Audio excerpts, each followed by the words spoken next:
السلام عليكم وان شاء الله تكونوا بخير. عندي هذه الرساله بنوجهها للاباء والامهات والمعلمين والاساتذه. الله يبارك فيكم، الله يبارك فيكم. ذكروا هذا التلاميذ وهذا الجيل. هذا الجيل انا باغي نصنعوه جيل مختلف على الجيل تاعنا. حنا الجيل تاعنا جيل مهرود راح فيها. حنا باغي نصنعوا جيل جديد، جيل تكون عنده مناعه ويحافظ على اللحمه هذه ويحافظ على الوحده هذه تاع المجتمع، باش المجتمع ما يتفككش ويروح للضياع كما راه المجتمع الغربي. غرسوا في هاد الدراري الصغار سواء كنتم اولياء ولا كنتم معلمين واساتذه. غرس فيه. قال الله عز وجل: يرفع الله الذين امنوا منكم والذين اوتوا العلم درجات.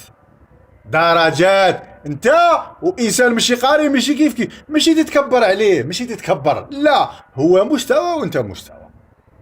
قل هل يستوي الذين يعلمون والذين يعلمون؟ انما يتذكر اولو الالباب. انت يا ابني وانت يا بنتي راكم داخل حرم، يسموه المدرسه ولا يسموه المؤسسه التربويه ولا يسموه الثانويه ولا يسموه الجامعه ولا يسموه المعهد.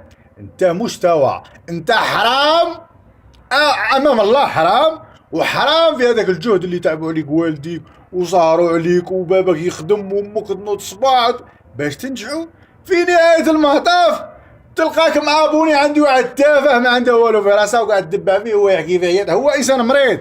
اغلبيه هادو اللي كاع نار وما يحكوا في عياتهم وهي تحكي على راجلها ويحكي على مرته والمغامرات ويصور في مرته وما على باش، هادو ناس مرضى.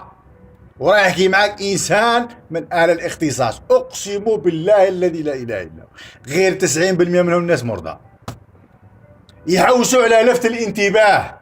عندهم فراغ يحوسوا على لفت الانتباه. ما عاش الطفوله ما عاش طفوله سويه، ما عاشهاش.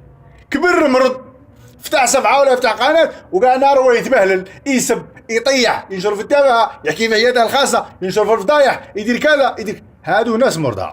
كنت حرام امام الله وحرام في حق هذاك التعب اللي تعبه والديك تروح تتبع تافه ولا تروح يتبعوا هذا تافه. حرام. ما تركبش، ما هوش مستوى. غرسوا في التلاميذ الصغار، غرسوا في ولادكم، ماشي تشروا لهم الكراريس تشروا لهم الكسوه وتشروا لهم منا والمحفظه وما على باليش. وما تغرسش فيه يا ابني. انا راني نقري فيك باش تكون من الذين يعلمون. وربي قال: قل هل يستوي الذين يعلمون والذين لا يعلمون. انت مستوى على هذاك التافه وعلى هذيك التافه لكم تتبعوا فيهم.